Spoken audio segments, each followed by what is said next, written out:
Hello students, तो इस lecture में मैं आपको पास्ट 3 अटेम्प्ट्स के पेपर सॉल्व करवाऊंगी।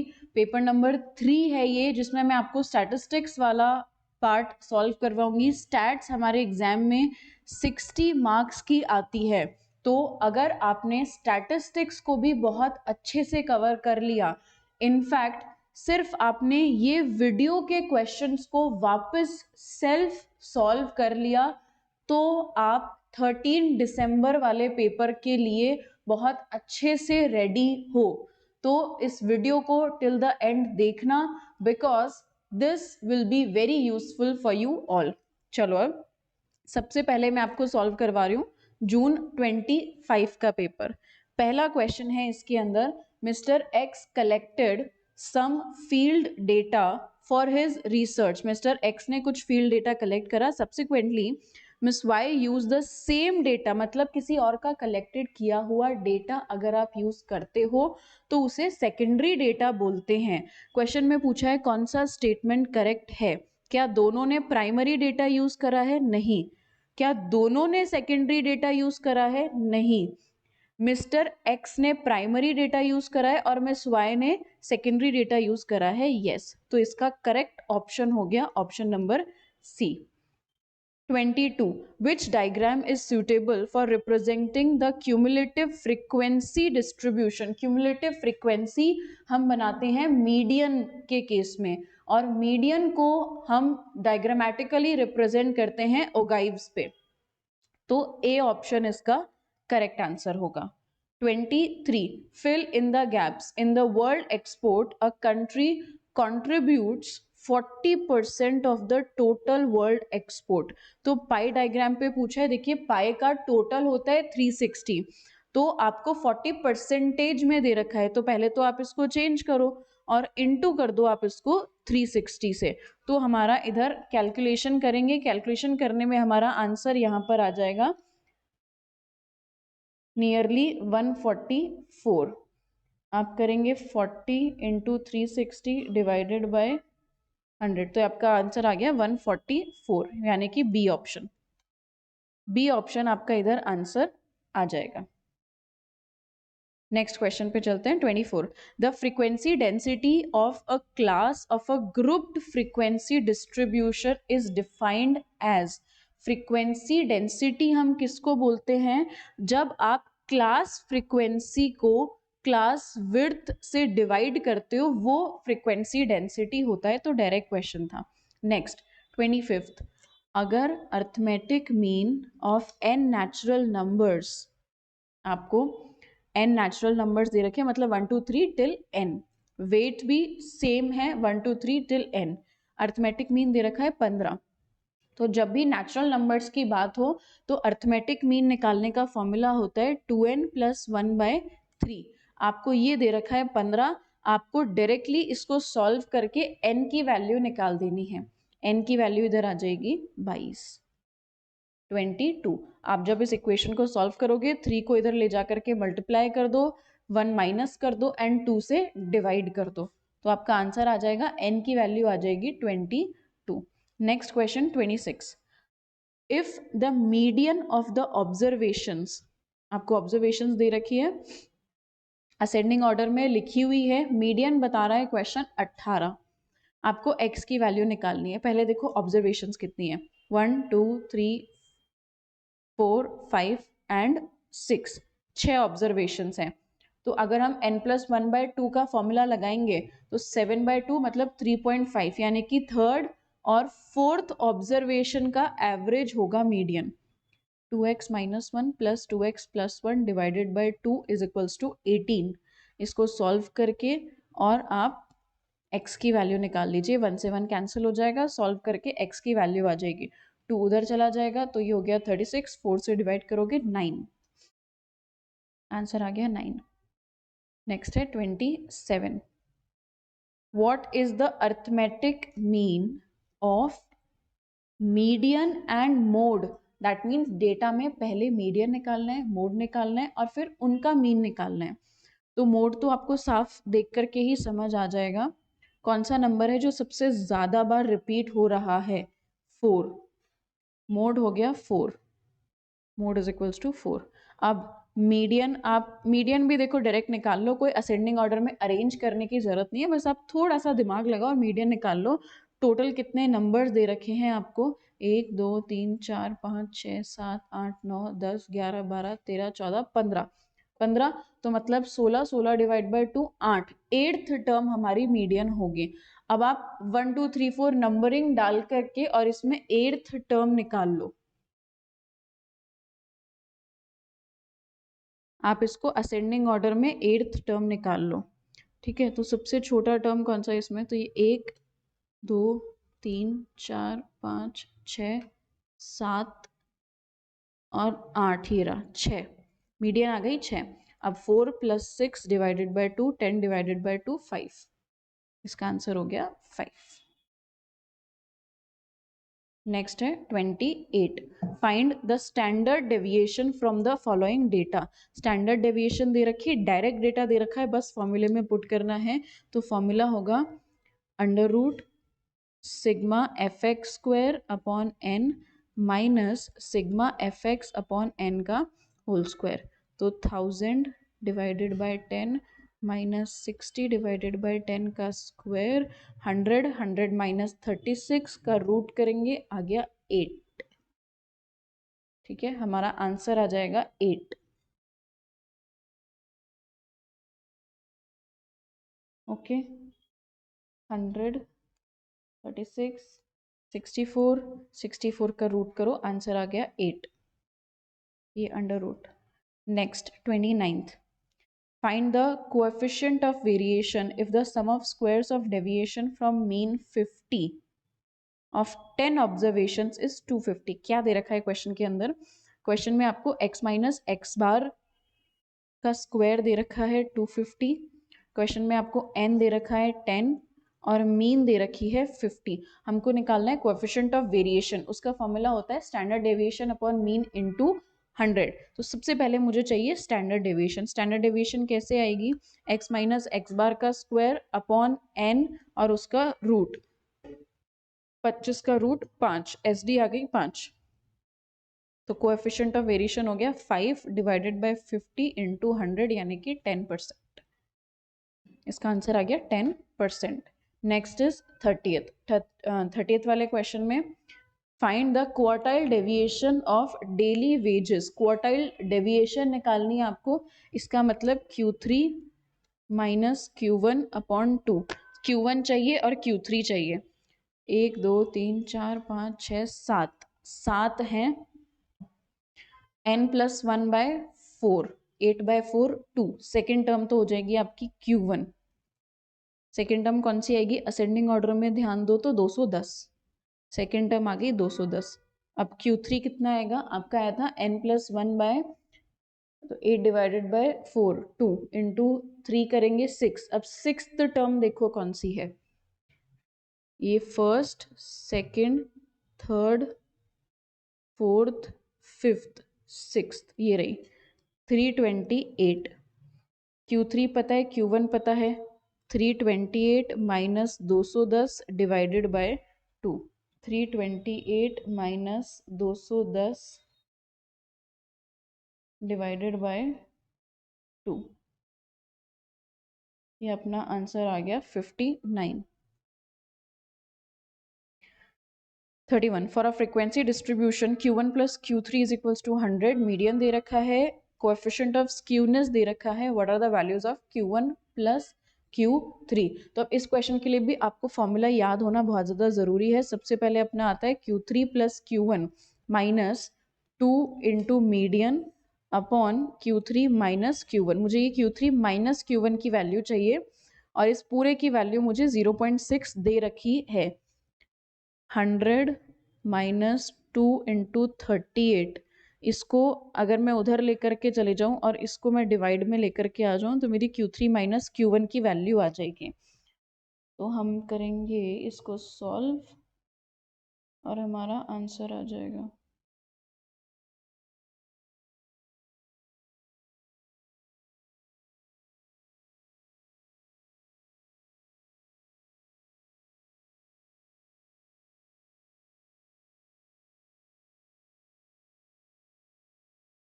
ये आ गया 40, Q3 माइनस Q1 40 आया है। तो अब देखो ऑप्शन में ना Q3 Q1 इंडिविजुअली दे रखा है, कौन से ऑप्शन में 40 आ रहा है? पहले वाले में ही 40 हो रहा है। ठीक है, नेक्स्ट चलते हैं 32। Harmonic mean of 1, 2 and 4। तो हार्मोनिक मीन आपको 3 ऑब्जर्वेशंस दे रखी हैं, 3 divided by 1/1 plus 1/2 plus 1/4। LCM लेके आप इसको सॉल्व कर लोगे तो ये आपका आंसर आ जाएगा 12/7।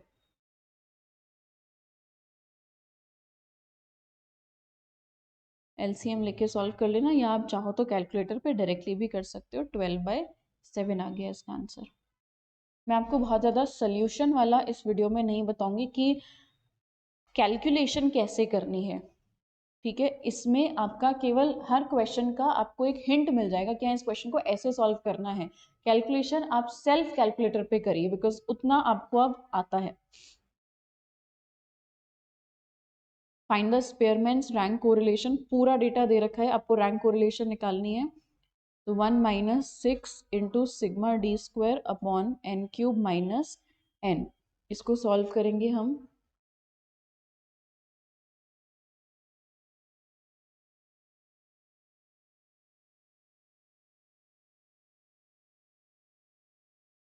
ठीक है, ये आ गया अपना -1। Next 34, if the regression lines are 4x minus 5y plus 33 and this the correlation coefficient। तो देखो correlation coefficient के लिए पहले regression coefficients पता होने चाहिए। अब regression coefficients कैसे कैसे आएंगे, दोनों को मल्टीप्लाई करना होता है ना, तो कोई सी भी लाइन कोई सी हो उससे नहीं अपने को फर्क पड़ता है, अपन डायरेक्टली इससे रिग्रेशन कोएफिशिएंट्स निकाल सकते हैं। इधर से तो आ गया 4/5 और इधर से आपका रिग्रेशन कोएफिशिएंट आ गया 9/20। आप दोनों को मल्टीप्लाई करके और इनका रूट कर दो, आपका आंसर आ जाएगा। अदरवाइज आपको क्या करना पड़ेगा, आप पहले आइडेंटिफाई करो। अदरवाइज आपको आइडेंटिफाई करना होगा दैट ये आपकी लाइन x ऑन y है या y ऑन x है, इसको भी आइडेंटिफाई करो। फिर रिग्रेशन कोएफिशिएंट्स आएंगे सेम ही, और फिर इन दोनों को रूट कर दो, 4/5 इंटू 9/20।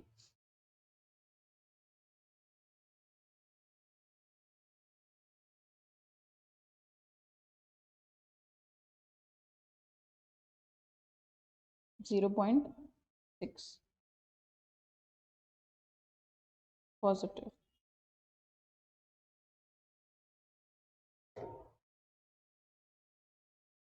ठीक है, जनरली मैंने क्लास में भी बताया कि पहली वाली इक्वेशन y ऑन x मानते हैं, दूसरी वाली x ऑन y मानते हैं, और आप पहली बार में अगर यही अज्यूम करोगे ना तो यही आंसर आ जाएगा आपका। ठीक है, आप अज्यूम करके भी देख सकते हो, मैं आपको अभी बता ही देती हूँ। सबसे पहले देखो क्या करना है, मैंने पहली वाली इक्वेशन को y ऑन x मान लिया।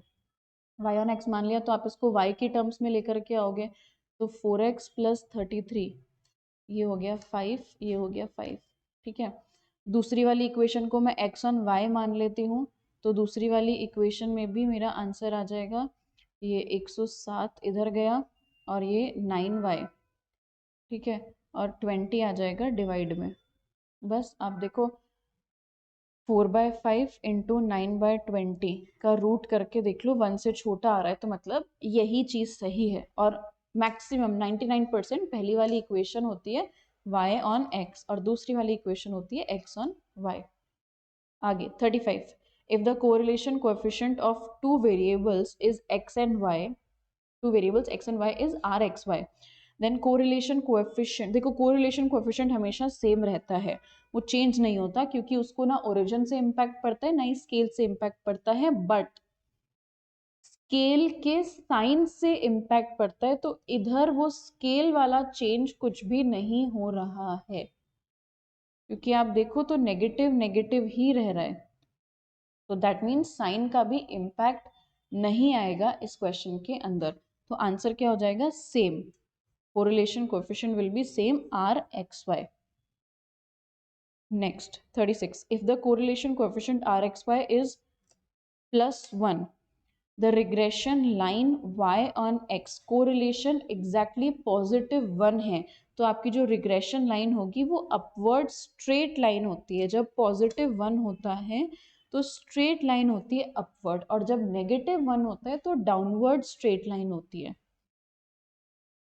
Rain has affected very badly the wheat crop is an example of. Rain जो है वो इरेगुलर मूवमेंट का एग्जाम्पल होता है। रेन की वजह से अगर कोई डैमेज हुआ है तो वो इरेगुलर मूवमेंट है, ठीक है। उसको आप सीजनल के अंदर नहीं करोगे, बिकॉज मैक्सिमम इन दोनों में गलती करेंगे, तो वो सीजनल नहीं है। हैवी रेन आना हर सीजन में नहीं होता है। आगे 38, calculate the simple average of price relative index. Simple average निकालना है किसका? प्राइस रिलेटिव का। तो सबसे पहले आपको इसका प्राइस रिलेटिव निकालना पड़ेगा। प्राइस रिलेटिव कैसे निकालते हैं? P1 upon P0। आपको प्राइस रिलेटिव निकालना पड़ेगा इंडिविजुअली। 30 डिवाइडेड बाय 25 एंड इधर 25 डिवाइडेड बाय 30। आपने प्राइस रिलेटिव निकाला 30/25 प्लस 25/30, और हम इसको डिवाइड कर देंगे क्योंकि सिंपल एवरेज है, तो ये हो जाएगा डिवाइडेड बाय 2 इंटू 100। तो आप इसको सॉल्व कर लो और आपका आंसर आ जाएगा।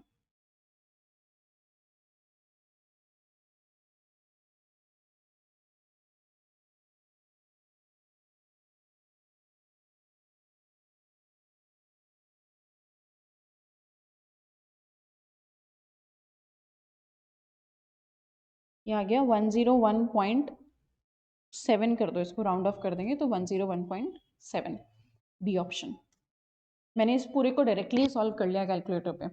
आप भी ऐसा ही करो, बिकॉज हमारे पास बहुत ज़्यादा टाइम नहीं होता है एग्जाम में, ठीक है।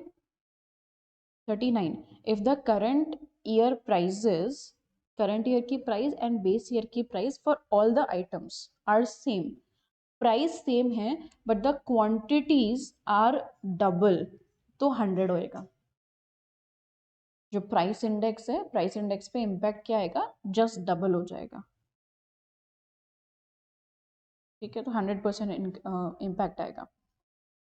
40th, if probability of A intersection B is equals to 0 and probability of A union B is 1, okay, union 1 है, दैट मीन्स दोनों में कुछ भी कॉमन नहीं है। कुछ भी कॉमन नहीं है तो events mutually exclusive and exhaustive events हैं। म्यूचुअली एक्सक्लूसिव भी हैं और एग्जॉस्टिव इवेंट्स भी हैं, क्योंकि इनका इंटरसेक्शन 0 है। 41, प्रोबेबिलिटी ऑफ ए दे रखा है 3/8, प्रोबेबिलिटी ऑफ बी दे रखा है 1/2, यूनियन दे रखा है और probability of A by B पूछा है। तो इसके लिए मुझे चाहिए intersection. Probability of A upon B is equals to probability of A intersection B divided by probability of B. Intersection कैसे आएगा? Probability of A plus probability of B minus A union B. ये तो हो गया numerator intersection, और probability of B already दे रखा है 1/2। बस डायरेक्टली पूरे फॉर्मूला में वैल्यू पुट कर देंगे। 3/8 प्लस 1/2 माइनस 3/4 डिवाइडेड बाय 1/2। आप इसको सॉल्व कर लो और आपका आंसर आ जाएगा।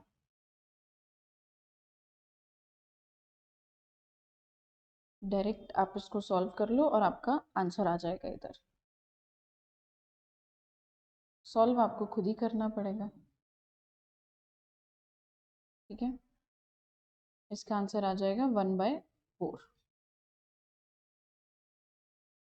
42, बहुत बहुत इजी क्वेश्चन और direct question. The probability that a leap year selected at random, leap year में 366 डेज होते हैं। 53 कोई से भी दिन हो, देखो 52 तो every days are complete in leap year. एक लीप ईयर में 52 तो आते ही हैं। 52 आने के बाद 2 दिन एक्स्ट्रा बचते हैं, तो वो 2 दिन में हर वीक 2 बार रिपीट होता है। वीक तो कितना रहेगा? एक वीक हो गया तो 7 दिन, 7 दिन का टोटल रहता है, पर उसमें 2 दिन एक्स्ट्रा रहता है, तो 2 दिन में कुछ भी हो सकता है, Sunday Monday, Monday Tuesday, Tuesday Wednesday, ऐसा करके आपका हर डे 2 बार आता है, तो प्रोबेबिलिटी कितनी होगी 2/7, टोटल 7 है और फेवरेबल 2। ये हमेशा सेम रहता है, जब भी लीप ईयर में 53 के बारे में पूछ लेना, आंसर हमेशा 2/7 होगा, और नॉन लीप ईयर में 1/7, क्योंकि उसमें एक ही दिन बचता है। चलिए 43, 3 years weighted moving average for the year 2018, 2018 के लिए वेटेड और वेट्स भी दे रखे हैं, तो 3 years का मतलब हो गया ये 3। अब हम इन 3 को वेट से मल्टीप्लाई कर देंगे और डिवाइड कर देंगे वेट के टोटल से, तो हमारा आंसर आ जाएगा। आप जल्दी से इनको वेट से मल्टीप्लाई करके डिवाइड कर दो, वेट का टोटल तो 1 ही है, तो 22 into 0.3 plus 24 into 0.4 plus 23 into 0.3, तो ये आ गया 23.1। आंसर भी यही होगा 23.1, क्योंकि वेट का टोटल तो 1 है। If Fisher's and Laspeyres price index, ध्यान से देना, फिशर और लैस्पियर का प्राइस इंडेक्स दे रखा है, पास्चे का प्राइस इंडेक्स पूछा है।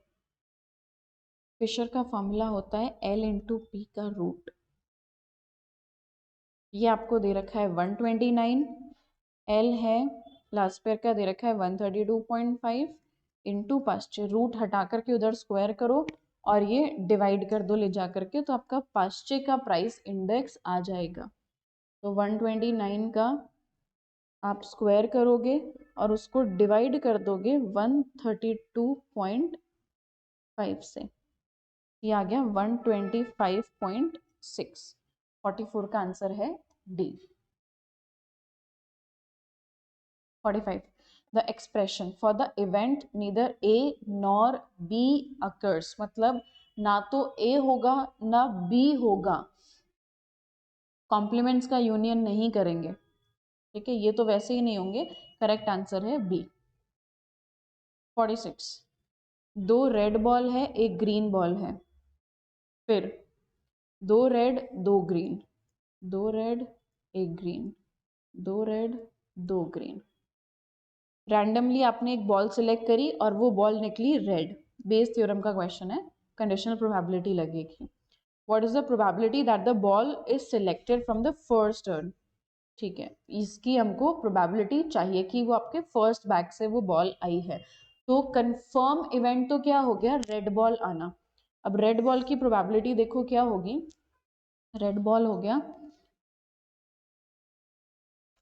2/3 और 2/4, हमको फेवरेबल क्या चाहिए, मेरे को 2/3 फेवरेबल चाहिए, तो आप इसको सॉल्व करके और फिर इसका आंसर कैलकुलेट कर लेंगे, ये आपका आंसर आ जाएगा, ठीक है। इधर तो आ गया, आप एलसीएम लोगे तो आपका आ जाएगा 12, 12 लेकर के ऊपर आपका आ गया 8 + 6, तो वो हो गया आपका 7/6, 2/3 डिवाइडेड बाय 7/6, रेसिप्रोकल करेंगे अपन इसको तो 6/7, ये हो गया 4/7, आंसर आ जाएगा 4/7। 47, calculate the correlation coefficient from the following data, आपको कोरिलेशन कोएफिशिएंट निकालना है इस डेटा से, ठीक है। एक्स एंड वाई क्या बोला क्वेश्चन ने, x माइनस एक्स बार, और y है y माइनस वाई बार, क्वेश्चन ने ऑलरेडी इनको मल्टीप्लाई करके दे रखा है। कोरिलेशन का कौन सा फॉर्मूला लगाएंगे हम फॉर्मूला लगा देंगे इसके अंदर sigma x minus x bar into ये divided by √x² into y², ये तो ऑलरेडी दे रखा है 25 डिवाइडेड बाय 28 इंटू 34 का रूट,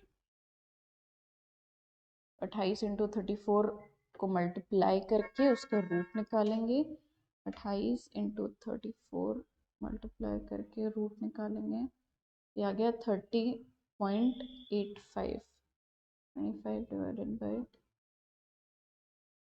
0.81, ये आ गया 0.81। 47 क्वेश्चन का आंसर आ गया 0.81। 48 कंप्यूट क्या करना है, Fisher's quantity index. Fisher quantity index के लिए आपको लेस्पेयर और पास्चे दोनों का कैलकुलेट करना पड़ेगा। पहले लेस्पेयर डील करता है आपके बेस ईयर से, क्वांटिटी है तो बेस ईयर की प्राइस से डील करेगा।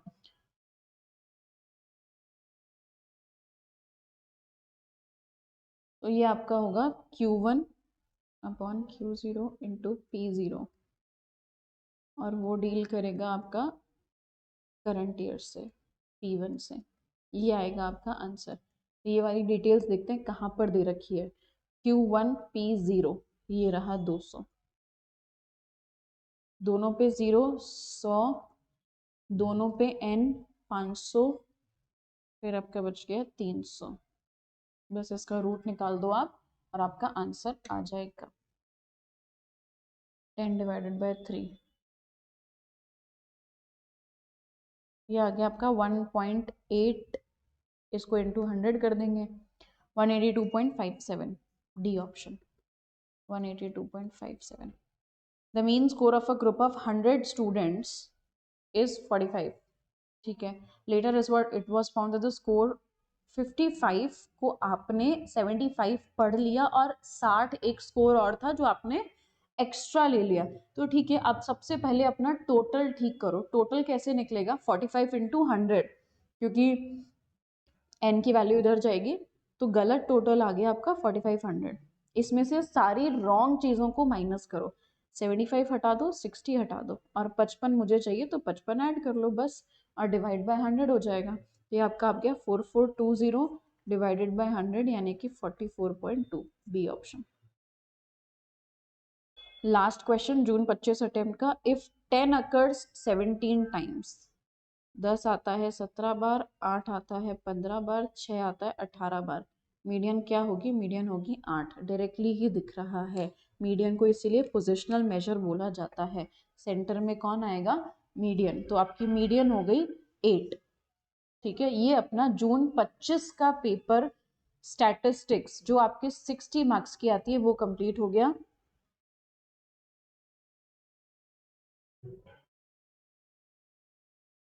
ओके, सो नेक्स्ट स्टार्ट करते हैं हमने दिसंबर 24 के पेपर से। This is December 24।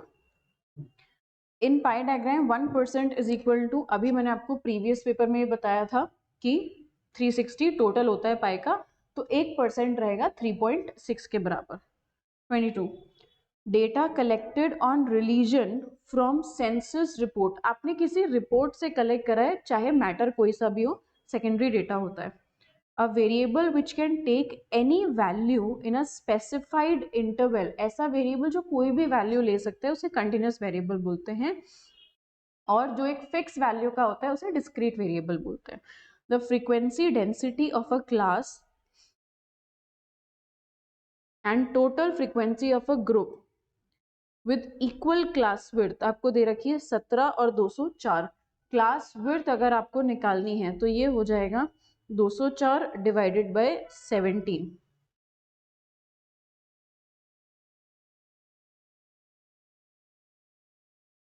Frequency density of a class, frequency density दे रखी है तो ये जाकर के इसलिए ऑपोजिट कर दिया हमने, 204 डिवाइडेड बाय 17, तो ये अपना आंसर आ गया D12। Okay, next is 25. If the mean of 7 this मतलब इन सब का मीन आपको कितना दे रखा है 15, n की वैल्यू क्या होगी, तो आप सबको ऐड कर दीजिए, प्लस सबको प्लस कर दीजिए, डिवाइडेड बाय टोटल कितनी टर्म्स हैं 1 2 3 4 5 टर्म्स हैं, इज इक्वल्स टू 15। 5 उधर चला जाएगा, यहाँ से आपकी n की वैल्यू आ जाएगी, टोटल आप n का लगा लो, प्लस से माइनस कैंसिल हो गया, फाइनल आपकी n की जो वैल्यू है वो n की वैल्यू इस क्वेश्चन में आ जाएगी 21।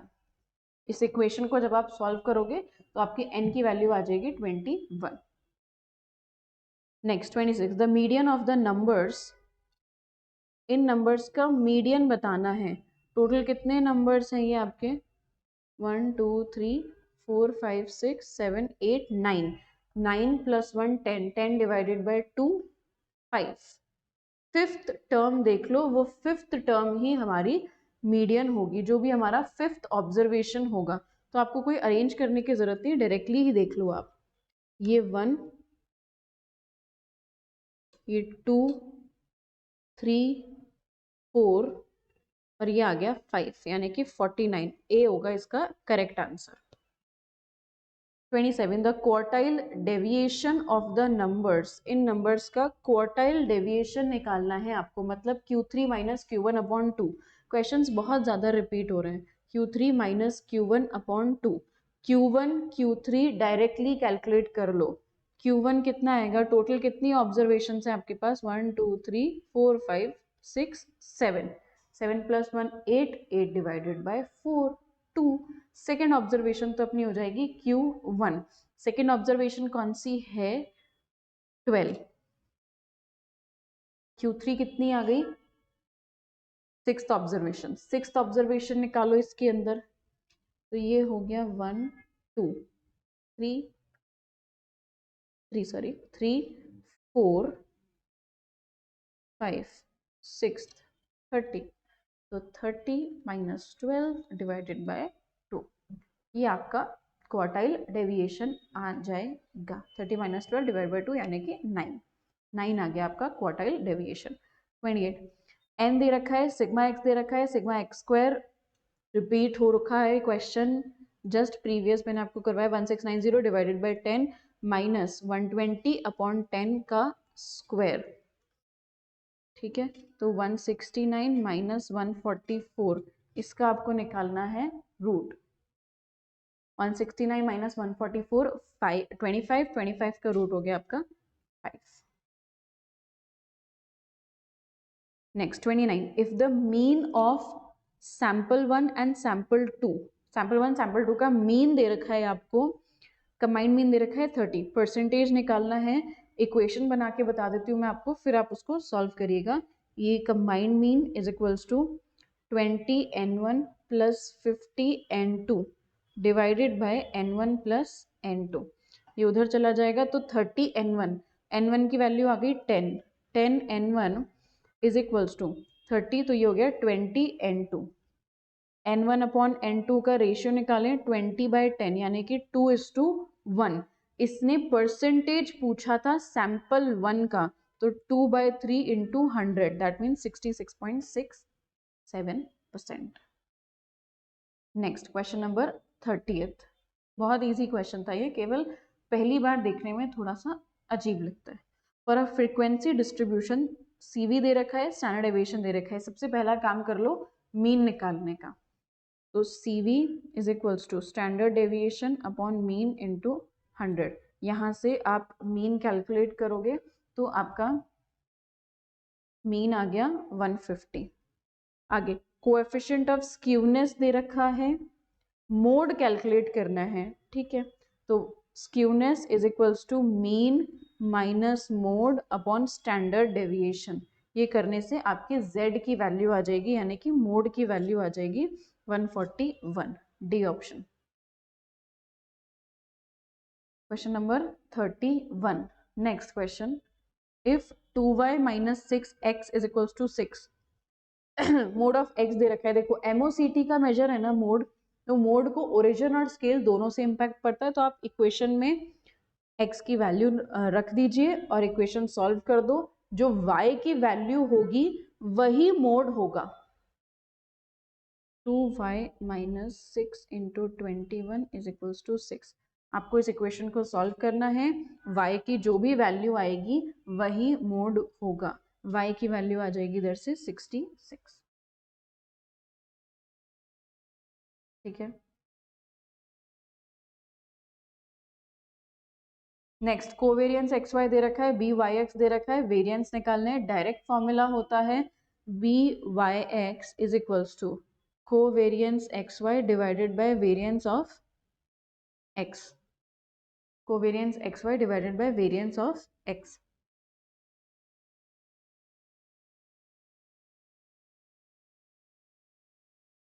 वैल्यू को इधर लेकर के जाओ, क्रॉस मल्टीप्लाई करोगे तो आंसर आ गया 9।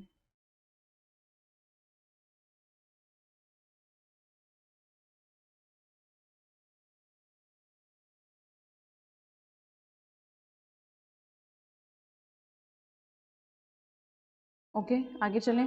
33 the value of rank correlation lies between. Rank correlation हमेशा आपका कोई सा भी कोरिलेशन हो ±1 के बीच में लाई करता है, तो बी।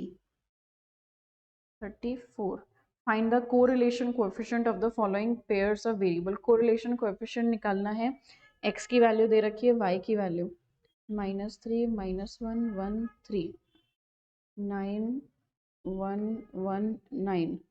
कोरिलेशन कोएफिशिएंट आप किसी भी फॉर्मूला से कोरिलेशन कोएफिशिएंट निकाल सकते हो। आप इधर कैलकुलेट करो sigma X Y, sigma X square, sigma Y square, और आपका कोरिलेशन की वैल्यू आ जाएगी। और अगर देखो तो आपका ये तो आ गया 0,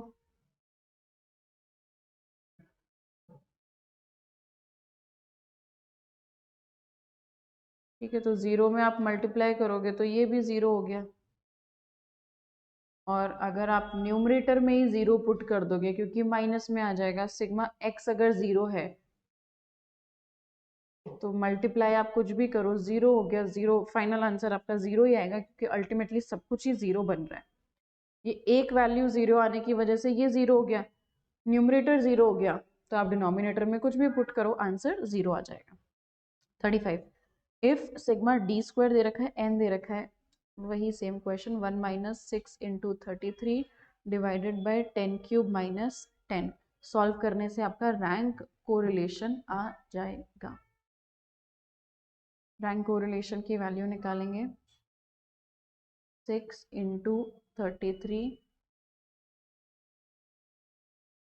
ठीक है, ये आपका रैंक कोरिलेशन आ जाएगा 0.8D।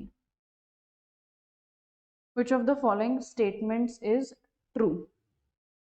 पढ़ते हैं। Values of both bivariate coefficients can be more than 1. No, दोनों रिग्रेशन कोएफिशिएंट्स की वैल्यू 1 से बड़ी कभी नहीं होगी।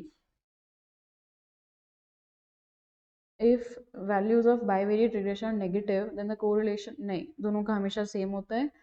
कोरिलेशन अगर पॉजिटिव है तो वो भी पॉजिटिव होगा। हाँ, ये करेक्ट है, क्योंकि एक प्रॉपर्टी होती है R = BYX = BXY sign. Value same नहीं होगी पर इन तीनों के साइन हमेशा सेम होते हैं, बिकॉज आप कोरिलेशन के बाद ही तो रिग्रेशन कैलकुलेट करते हो। Next is 37 if two regression lines x and y, intersection point जो होता है वो मीन होता है।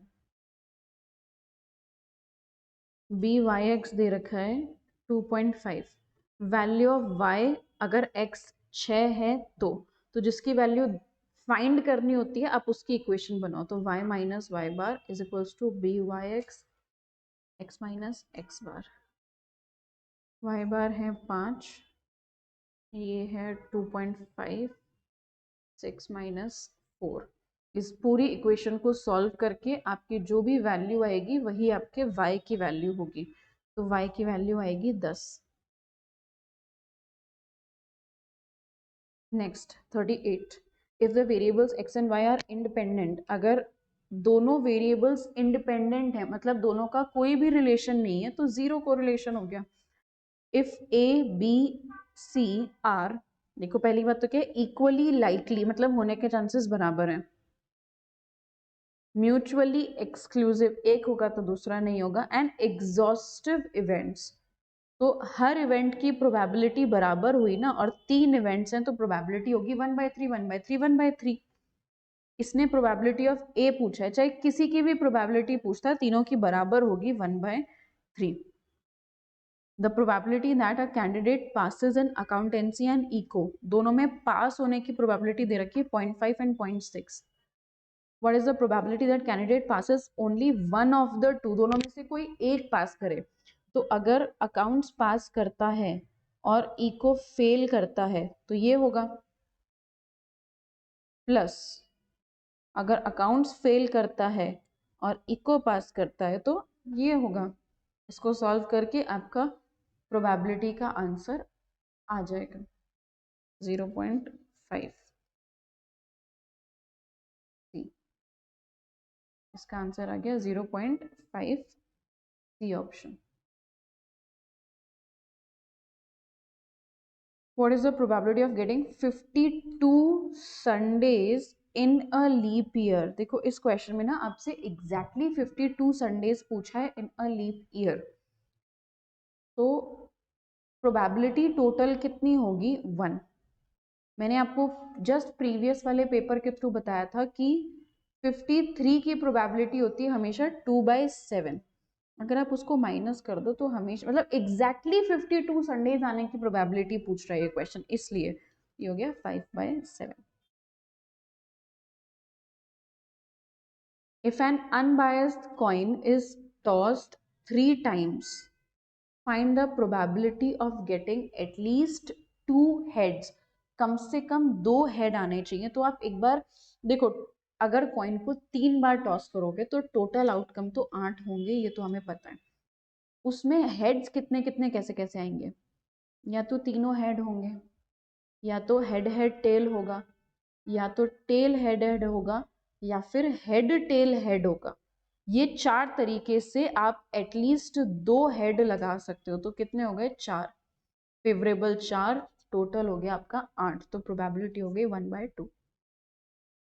अ बॉक्स कंटेन्स 5 रेड 3 वाइट, मतलब 5 तो रेड बॉल है और 3 वाइट बॉल है। 2 बॉल ड्रॉ करी, याद रखना कॉम्बिनेशन लगेगा। जब भी आप मल्टीपल ड्रॉस करते हो तो हमेशा कॉम्बिनेशन लगता है। Find the probability of getting 2 same colour balls.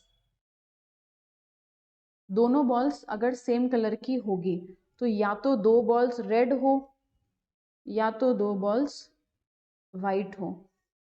और टोटल प्रोबेबिलिटी कितनी है? टोटल कितनी है? 8 बॉल्स हैं, 8C2। ये सॉल्व करना है आपको। 5C2 plus 3C2 divided by 8C2। ठीक है, ये आपका आ जाएगा 13 divided by 28, A option.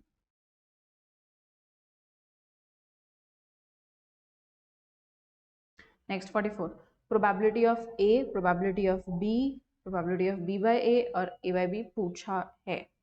Find आपको क्या करनी है? फाइंड आपको करनी है probability of A upon B. तो सेम पहले आपको देखो, probability of A upon B के लिए चाहिए क्या क्या वो लिख लिया करो। इंटरसेक्शन चाहिए और प्रोबेबिलिटी ऑफ बी चाहिए, ये तो है।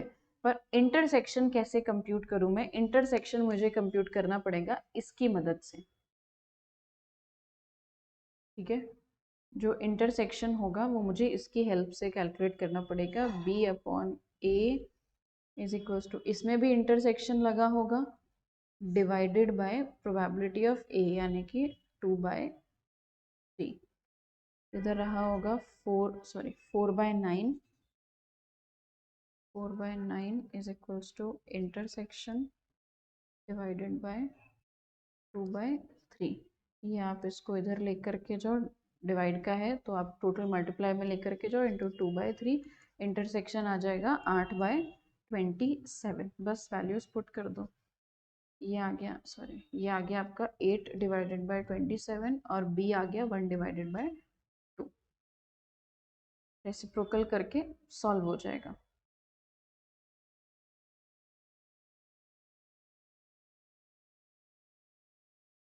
सी ऑप्शन, आंसर आ गया C option.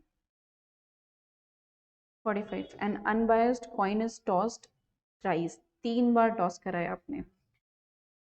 If the first toss gets head, पहले टॉस में हेड आ गया है, what is the probability of getting only 1 more head? मुझे एक और हेड चाहिए, तो वो एक और हेड आने की प्रोबेबिलिटी क्या होगी?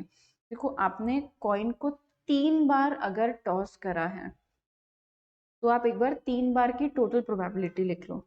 या तो तीनों बार हेड आएगा या तो तीनों बार टेल आएगा।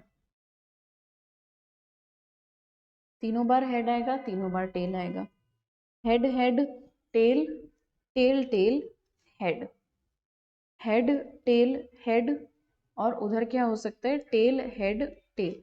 आप इसी तरीके से बनाओगे तो आपका कभी भी गलत नहीं होगा। हेड हेड टेल, ठीक है, sorry head tail tail, HTT, head tail tail. अब इस क्वेश्चन में आपको टोटल कितना दे दिया, टोटल आपको चाहिए कि पहले टॉस में हेड आ गया है 1 2 3 4, ये 4 जगह पहले टॉस में हेड आ गया, तो मेरा टोटल तो हो गया 4। अब एक और हेड आने की प्रोबेबिलिटी कितनी होगी, एक ही और हेड चाहिए मुझे, 1 2, इसमें एक और हेड आ रहा है, फेवरेबल कितने हो गए, 2 बस, 3 हेड नहीं, ठीक है, तो 2/4, 2/4 इसका आंसर होगा, मतलब 1/2 यानी कि 0.5। 46 फिशर्स प्राइस इंडेक्स, फिर से वही फिशर ही कैलकुलेट करने बोला इसने, लेस्पियर इनटू पास्चे का रूट होगा फिशर। लेस्पियर का क्या आंसर होएगा, लेस्पियर आएगा आपका ये 256 डिवाइडेड बाय 196, क्योंकि फॉर्मूला मैं आपको ऑलरेडी इसी लेक्चर में पिछले वाले पेपर में बता चुकी हूँ, तो अब मैं डायरेक्टली वैल्यूज पुट कर रही हूँ। इसका रूट निकाल देंगे, आपका फिशर्स प्राइस इंडेक्स निकल जाएगा 133.33। नेक्स्ट 48, क्या फाइंड करना है इसमें, find 3 years moving average for 2023 के लिए 3 इयर्स मूविंग एवरेज है, तो 2023 मतलब इन तीन का टोटल लगा दो बस, इन तीन का टोटल डिवाइडेड बाय 3, तो ये हो गया 6 plus 5.5 plus 5 divided by 3,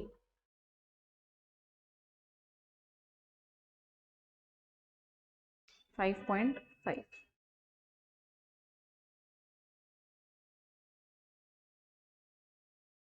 net monthly income of an employee was 10,000, तो प्राइस इंडेक्स कितना था इसमें 80 के इंडेक्स पे 10,000 की इनकम थी 2010 में। 2023 में ये 240 हो गया, मतलब इंटू 3 टाइम्स हो गया, तो ये भी 3 टाइम्स होगा, यानी कि 30,000 होगा। क्वेश्चन में आपसे एडिशनल पूछा है, एडिशनल हो गया इनका difference, that means 20,000। Last question इस अटेम्प्ट का, the price of the commodity 2010 और 2020 में दे रखी है 40 और 50, आपको प्राइस रिलेटिव निकालना है टेकिंग 2010 एज द बेस, तो ठीक है 2010 को बेस में रख दो, 50 डिवाइडेड बाय 40 इंटू 100, 125 ए। ये आपका दिसंबर 24 अटेम्प्ट का पूरा स्टैटिस्टिक्स वाला पार्ट, यानी कि अच्छा ये क्वेश्चन कैसे रह गया, 47 रह गया, delay in the production of a factory due to sudden breakdown, ये भी ऑल ऑफ अ सडन चीज है, सडन ब्रेकडाउन अगर आपका होता है तो वो भी इरेग्युलर है, ठीक है, वो ना ट्रेंड है, साइक्लिक फ्लक्चुएशन में भी नहीं बोल सकते, क्योंकि वो भी चीज पता होती है कि आएगी, बट ये एक सडन ब्रेकडाउन है, तो ये इरेग्युलर मूवमेंट है। ये आपका दिसंबर 24 का 60 मार्क्स का स्टैटिस्टिक्स कंप्लीट हो गया है। चलिए, तो नेक्स्ट इज अपना जून 24 अटेम्प्ट, ये है जून 24 अटेम्प्ट। पहला question, statistical data collected by government agency government agency ने डेटा कलेक्ट करा है, प्राइमरी डेटा हो गया। Which of the following diagram is used to find the value of mode? Mode के लिए हम हमेशा histogram यूज करते हैं। Cumulative frequency table is required, इससे पहले मैं बताया था मैंने आपको, क्यूमुलेटिव फ्रीक्वेंसी हमेशा हमें मोड के लिए चाहिए होती है। The average of lower and upper class limit, जब आप क्लास लिमिट्स का एवरेज निकालते हो तो उसको हम क्लास मार्क या मिड वैल्यू बोलते हैं। The algebraic sum of deviations of 10 measured from 30 is 20, arithmetic mean निकालना है, मतलब जब आपने 30 से डेविएशन निकाली तो 30 से डेविएशन का मतलब x माइनस ए, x माइनस 30, ये आया आपका 20, इसको हम बोलते हैं सिग्मा dx। तो सिग्मा dx आपका दे रखा है 20, कौन से फॉर्मूले में लगेगा, शॉर्टकट वाले में, mean is equals to a plus sigma dx upon n। 30 से ऑब्जर्वेशन निकाल रहे हैं तो 30 हो जाएगा, 30 से डेविएशंस निकाली है तो अज्यूम मीन आपका हो गया 30। कितनी आई है डेविएशन, डेविएशन आई है 20, 10 आपको नंबर ऑफ ऑब्जर्वेशंस दे रखी है। इसको सॉल्व करके हमारा आंसर आ जाएगा 32, 25 का आंसर हो गया डी ऑप्शन 32। नेक्स्ट चलते हैं 26 पे। 26 में हमसे क्वेश्चन ने क्या बोला, अगर harmonic mean of 2 a and 8, मतलब 3 टर्म्स 2 a एंड 8, इनका हार्मोनिक मीन दे रखा है 24/7, तो आपको a की वैल्यू निकालनी है। अब इस इक्वेशन को सॉल्व करके हमारी a की वैल्यू कैलकुलेट हो जाएगी। इजी इक्वेशन है, आप एलसीएम लो, एलसीएम लेकर के आपका ये तो आएगा, देखो ऊपर तो एक बार के लिए 3 ही रखते हैं, इसका एलसीएम आ जाएगा 8a, ये हो गया 4a प्लस 8 प्लस a। आप a को उधर लेकर के चले जाओ, सॉल्व करके आपकी a की वैल्यू निकाल लेना आप। आई होप ये कैलकुलेशंस करने में आपको कोई प्रॉब्लम नहीं है, बिकॉज मैथमेटिक्स वाला पार्ट इसीलिए रखा जाता है ताकि आपका कैलकुलेटिव पार्ट स्ट्रांग हो जाए। ठीक है, a की वैल्यू आ जाएगी 4। 27, the variables x and y are related by, equation दे रखी है, मीडियन एंड मोड दे रखा है x का, मीन निकालना है। पहले मीडियन और मोड निकालना पड़ेगा y का, उसके बाद मीन ऑफ y आएगा रिलेशन के थ्रू। ठीक है, तो सबसे पहले मैं मीडियन निकालती हूँ। मीडियन निकालने के लिए हमको 4 इंटू 3, मीडियन 4 इंटू, पहला मीडियन है ना, तो 4 into 4 minus 3y is equals to 5। Median की वैल्यू कितनी आ जाएगी 16, तो आप उधर करोगे 11/3। मोड की वैल्यू कितनी आ गई, सेम इसी इक्वेशन में रखेंगे हम, 5 minus 3y is equals to 5, तो 20, 15, 15/3, 5, मोड आ गया 5। अब हम यूज करेंगे mode is equals to 3 median minus 2 mean. आप कोई भी रिलेशन यूज कर सकते हो, एक ही होता है वो। मोड कितना है 5, 3 इंटू 11/3 इंटू 2 मीडियन, ये कैंसिल हुआ, 11 उधर जाएगा 6, आंसर आ गया 3। 28, the range of first 5 prime numbers, first 5 prime number देखो तो स्मॉलेस्ट आएगा 2, लार्जेस्ट आएगा 11, रेंज आ गया 9। 29, for a sample of 10 observations, standard aviation का सेम टाइप का क्वेश्चन हर बार रिपीट होता है। सिग्मा एक्स स्क्वायर दे रखा है 200 divided by n minus sigma x upon n का स्क्वायर। सेम इसी टाइप का क्वेश्चन स्टैंडर्ड डेविएशन से हर अटेम्प्ट में रिपीट हो रहा है। 20 माइनस 4 16, 16 का रूट करो तो 4। Next, for a symmetrical distribution, देखो सिमेट्रिकल डिस्ट्रीब्यूशन के केस में जो मेजर ऑफ स्क्यूनेस है वो आपका हो जाएगा Q3 plus Q1 upon 2। Q3 plus Q1, ऐसे आप मीडियन निकाल सकते हो in case of symmetrical distribution. Q1 दे रखा है, Q3 दे रखा है, 34 प्लस 42 डिवाइडेड बाय 2, ये आपकी मीडियन आ जाएगी 38।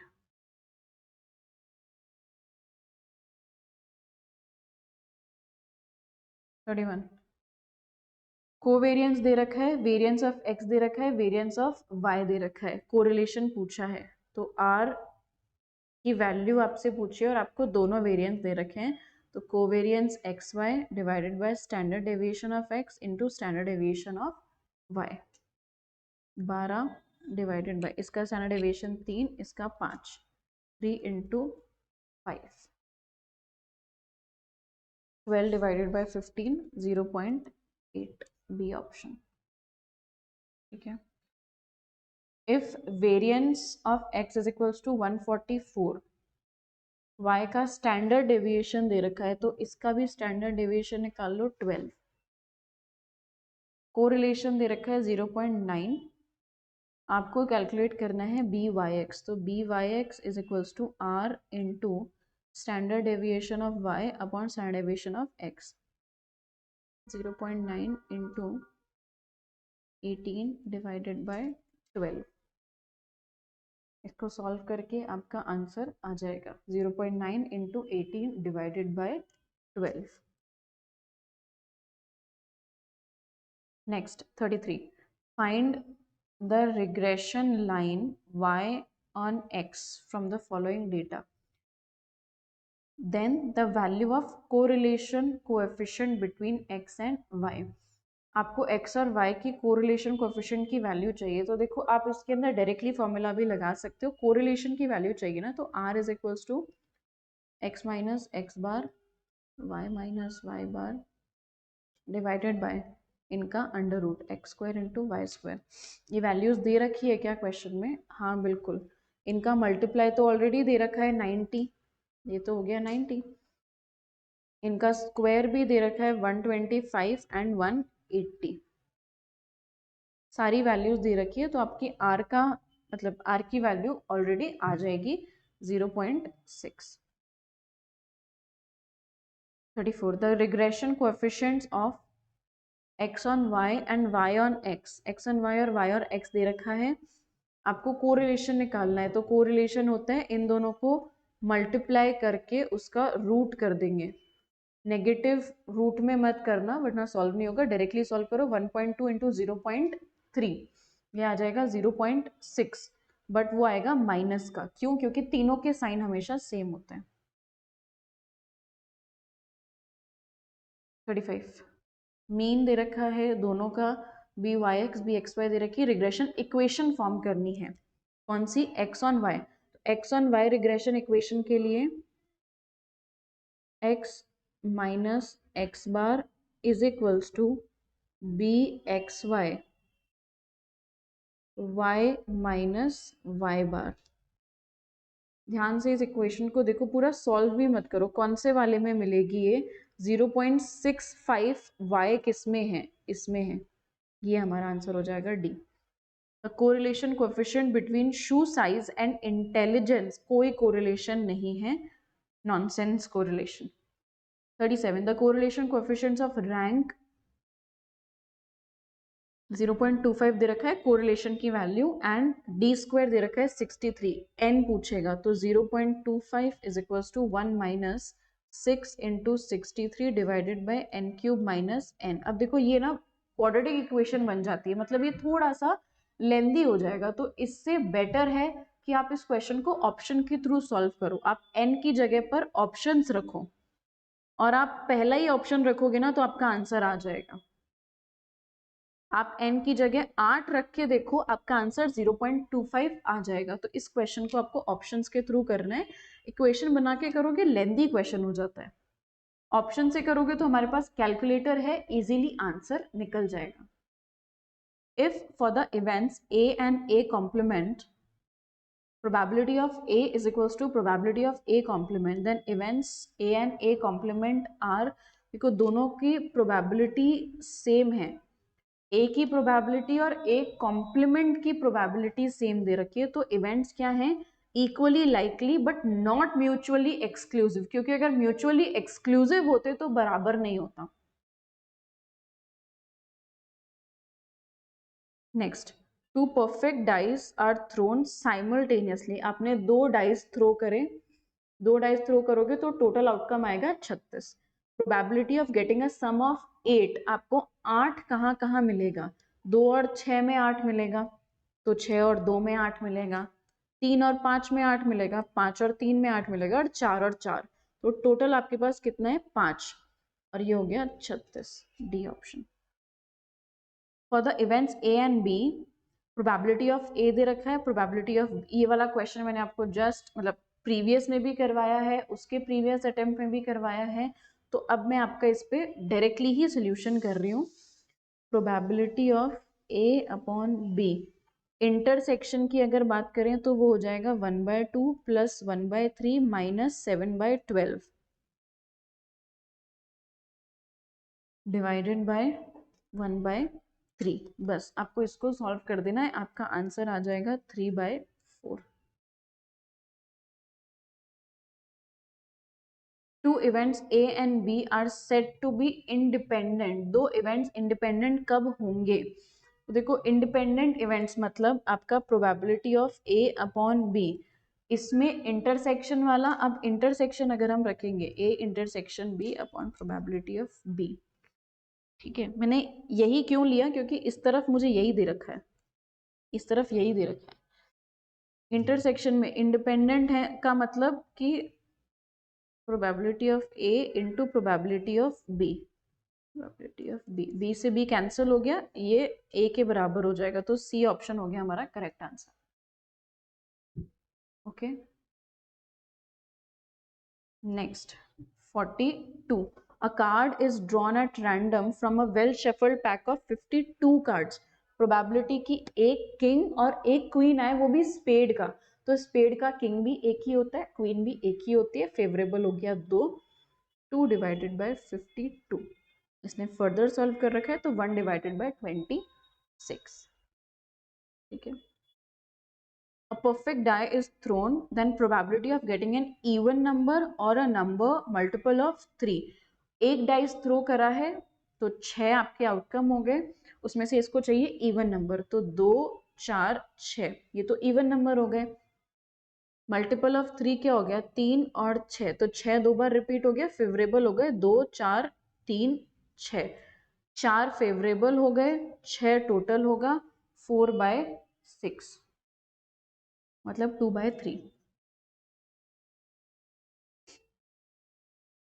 Using a 3 years weighted moving average with weights दे रखे हैं 3 साल का, तो आपको 4th ईयर का बताना है, मतलब ये 3 ईयर्स हैं, वेट से मल्टीप्लाई कर दो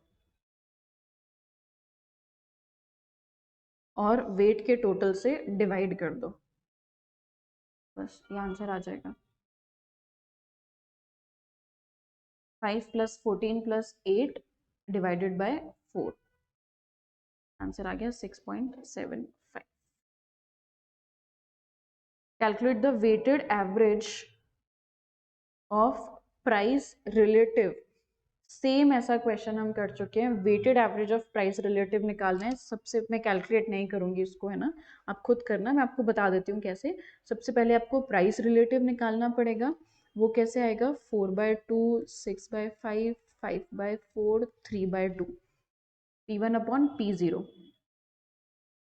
फिर ये प्राइस रिलेटिव का जो टोटल आया है, इसको वेट से मल्टीप्लाई करो और डिवाइड कर दो वेट के टोटल से, आंसर आपका आ जाएगा 156। नेक्स्ट, लेस्पियर्स प्राइस इंडेक्स आ गया, लेस्पियर प्राइस इंडेक्स, यहाँ पे तो डायरेक्टली इसने लेस्पियर का ही प्राइस इंडेक्स दे दिया, तो ये आ गया आपका P1 into Q0 upon P0 into Q0, दोनों चीजें ऊपर ही है, 1900 divided by 3660 into 100,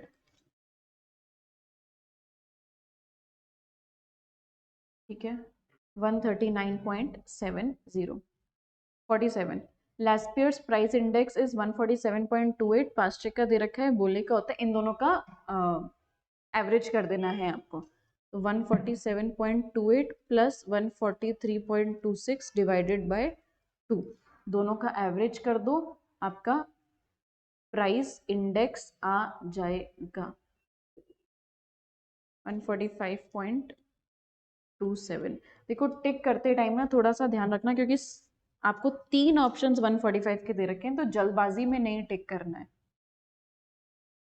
48, if a perfect coin is tossed 3 times, then the probability of getting exactly 2 heads, आपने 3 बार टॉस करा, 2 हेड आने की प्रोबेबिलिटी क्या है? हेड हेड कितना आता है, एक तो हेड हेड टेल हो सकता है, एक हेड टेल हेड हो सकता है, एक टेल हेड हेड हो सकता है, और कॉइन को 3 बार करोगे तो 8 आउटकम्स, फेवरेबल 3 है, 3/8। 49th question completely Bayes theorem पे डिपेंड करता है। अब अगर आपको इसका फॉर्मूला आता है तो आप इसको सॉल्व कर सकते हो, अदरवाइज ये सॉल्व नहीं हो सकता। फाइंड करना है probability of B1 upon A। तो इसका सीधा सीधा फॉर्मूला लिखना पड़ेगा, probability of B1 probability of A upon B1।